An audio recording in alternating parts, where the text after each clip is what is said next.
Phantom Liberty. Cyberpunk 2077's one and only expansion has just released to the public. 5 days before the launch of the expansion came version 2.0, a significant change-up to the game's systems and mechanics that dropped for free for all owners of the base game. When Cyberpunk first launched, it wasn't to incredible fanfare. It was more to disappointment and anger from all the people that were looking forward to it and being turned off by the buggy nature of the game. While I very much enjoyed my time in the base game at release, I was also on PC with an RTX 2080 graphics card. The bugs I saw were barely anything. Most of the bugs I saw were online on YouTube and Twitter from people showing their playthroughs. A lot of this stuff was on last generation consoles. Since then, the game has been getting consistently updated, and after almost 3 years since launch, it has an expansion. This video is my review of the Phantom Liberty expansion, and to start it off, we're going to talk about the 2.0 update first. The reason for this is the changes to the systems and mechanics is significant enough to the base game and rolls over into Phantom Liberty very well. To not talk about the update, I feel like I would be leaving out too much information for the review itself.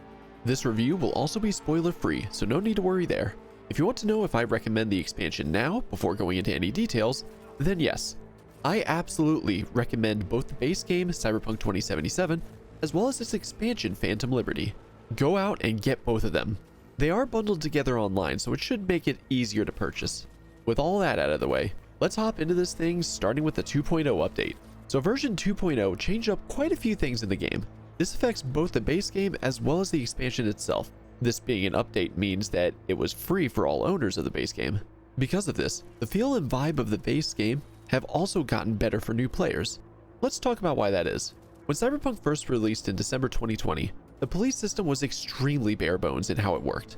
If you committed a crime that warranted a wanted rating, you would receive a star next to your minimap. It worked in a very similar way to the Grand Theft Auto games. The more stars you have, the higher your wanted rating, the more difficult things would get for you. Difficulties such as how many enemies you would have to face off against, what they were equipped with, and if they were stronger than normal cops. In the case of Night City, Max TAC being the highest rating. Basically, super soldiers who hunt down cyber psychos. However, the part that was flawed in the original version was that when you committed a crime, it would be seconds until a cop was directly behind you with a shotgun or something. You could be on top of a building with no stairs or ladder to get there, and the cops would be there instantly. Not only that, but they would always spawn really close to you, sometimes just popping into existence right before your very eyes. It broke immersion. Not really a great implementation. While CD Projekt Red did update the system a few times, it wasn't until 2.0 released that they completely overhauled the system. Now, if you commit a crime, cops will start searching for you on the streets or in vehicles. You can see them as blue dots on your minimap, so they're always around you. Commit that crime and they start to close in on you. You can get away from them as long as you're not spotted for long enough. If you are spotted, you can still run away or fight your way through them. If you hop in a car, so too will the cops. They'll chase after you in high-speed pursuit while shooting at you from inside the car. It's much more immersive and can really bring out the fun and the mayhem you cause in the game. Speaking of vehicle combat, let's bring up the next point. You can now shoot from inside your vehicles. And if you're on a bike, you can use melee weapons like katanas. When the base game launched, you couldn't do that at all. The most you had for something like that was on-rails sections where V, the main character, would look out the window and start firing while someone else was driving. Essentially, moments that were very few and far between. Now you can do all that from inside your own vehicle whenever you want. When CDPR first announced this as a feature coming in 2.0, I was wondering just how the system was going to work. Thankfully, it works well. You have two ways of firing out from your car. When you first whip out your weapon, you'll see a big box on one of the enemy cars in your view. You're essentially locked onto that so you can drive and fire at the same time. It's a good thing that you can do that because trying to steer and aim a weapon at the same time can be difficult. Funny thing is, they also give you that option too. Just aim down your sights and have at it. It makes car chases easier to deal with so you're not completely defenseless now. All in all, a great addition. Let's talk about the redesigned skill trees. What we had originally was just a hodgepodge of skills all over the place. Sure, we had different sections like cool, reflexes, and tech, with subsections inside each of those. But now you have all that in a more coherent way. 2.0 added in actual skill trees.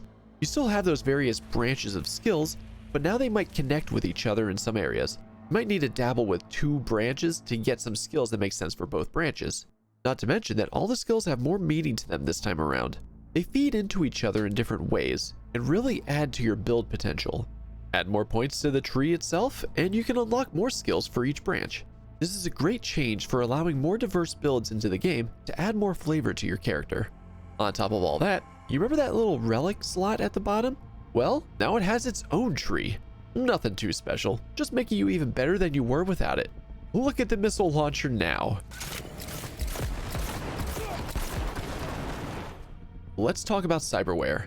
No, you can't turn your character completely gold or chrome or anything like that. You are still limited in the visual changes of V going just into their arms.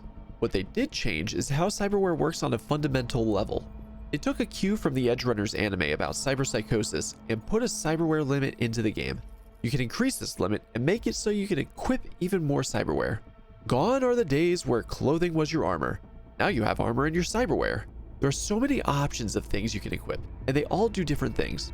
There's a lot of different categories, and it's up to you, and a lot of money, to figure out what you can equip and what you want to help out with your playstyle. The new system adds in a lot of choice and build potential for the players to play around with. Outside of all that, CDPR also took this chance to drop last-gen consoles. That means PlayStation 4 and Xbox One only have access to the base game. They can't play the new expansion. So the devs took this time to upgrade the graphical fidelity since they dropped something holding the game back. While this means nothing to consoles, on PC it means a whole lot. They raised the spec requirements for the game itself. I took this chance to upgrade my PC from an RTX 2080 to an RTX 4080, and dear lord have my eyes been opened to the 1440p gods. The game is absolutely gorgeous. It was beautiful before, but now it's incredible. Add in the new path tracing capabilities and DLSS 3.5, and this game not only looks fantastic, but also plays so well. I swear, every time I see a new generation of graphics card, I think to myself how we must be reaching the top of what limits developers for their games. Ray tracing, 4K, 240 frames per second, what could be a step up from that? Oh, path tracing is now a thing. Time to re-roll the graphics gods again. As for the visual bugs and glitches, my experience now is the same one I had when the game first released in 2020. A few visual hiccups here and there, and that's about it. It feels like it was properly tested before being shipped out. There will be bugs and glitches, of course. It's just not overrun with them. Again, this is on PC, so I can't say anything about the console version. Alright, that's the stuff I noticed from 2.0 that were significant. Let's now hop into the Phantom Liberty review itself. When I first heard about Phantom Liberty, I was stoked for it. It looked like more of the game I enjoyed. Now that I've played it, I can say it felt every bit as an expansion in the Cyberpunk universe that I wanted and more. It blew me away. Hearing that it was a spy thriller was interesting for sure. I was used to V, the merc, going around taking gigs, becoming a legend, all while trying to save their own life. The base game has some really fantastic storytelling in it, but Phantom Liberty is just on another level. It's probably because it's more focused on telling one story and taking V from beginning to end. It was more intriguing to me than the main story of the game itself. Probably doesn't hurt that I'm a fan of spy stories like James Bond and whatnot. Again though, I won't be going into any spoilers here, so don't worry. Not only do I think that the story in Phantom Liberty is really good, but it also comes with some amazing characters, both new and returning. One of the things I always praised Cyberpunk 2077 for was how well written the characters were. They just felt so real. You saw their motivations, what their goals were, and how they interacted with the world. Taking the cyberpunk aesthetic out of it, they were people I could see in real life with how they were done in the game. And I'm glad to say the Phantom Liberty follows that same formula. Solomon Reed, played by the actor Idris Elba, is a super spy working for the NUSA, or New United States of America. Songbird, the one who hires V for a gig in the expansion. Johnny Silverhand, with Keanu Reeves reprising his role, and of course, V themselves. There's many more characters in Phantom Liberty, but I don't want to say any spoilers, so I'm going to leave it at this. Seriously, the characters and how they all interact with each other is fantastic. The writers should absolutely be proud of what they have achieved here. Playing through the story of the expansion really showed me just how exciting they were trying to make it. There were major set pieces everywhere in it. What do I mean by set pieces? Something like Call of Duty has a lot of these. Cutscene moments where everything happening is memorable. Explosions might be going off. You might even have some interactivity in it. It's essentially a lot of big moments. Add in all the twists and turns that make up a spy thriller, and this is one of my favorite storylines in Cyberpunk as a whole, although it doesn't quite reach the same heights as the Perales questline for me. Still, absolutely top-notch stuff. The main story of Phantom Liberty has two missions that really stuck out to me. I would argue some of the best mission design in the entire game. Really well done. Not going into detail to avoid spoilers, but these feel like fantastic set pieces. Another huge plus in my books. Let's talk about the new location added in this expansion, Dogtown. So Dogtown is a new district of sorts we go to for the story of the expansion. It looks very run down, the police force isn't allowed in, and the gang of the location is the one in charge.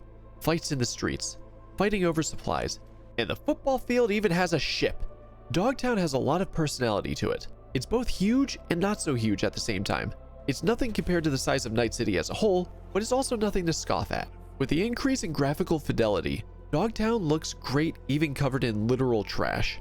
So, it's not all sunshine and rainbows in Phantom Liberty. It does have flaws, of course. What game doesn't? So there's loot pretty much everywhere you look.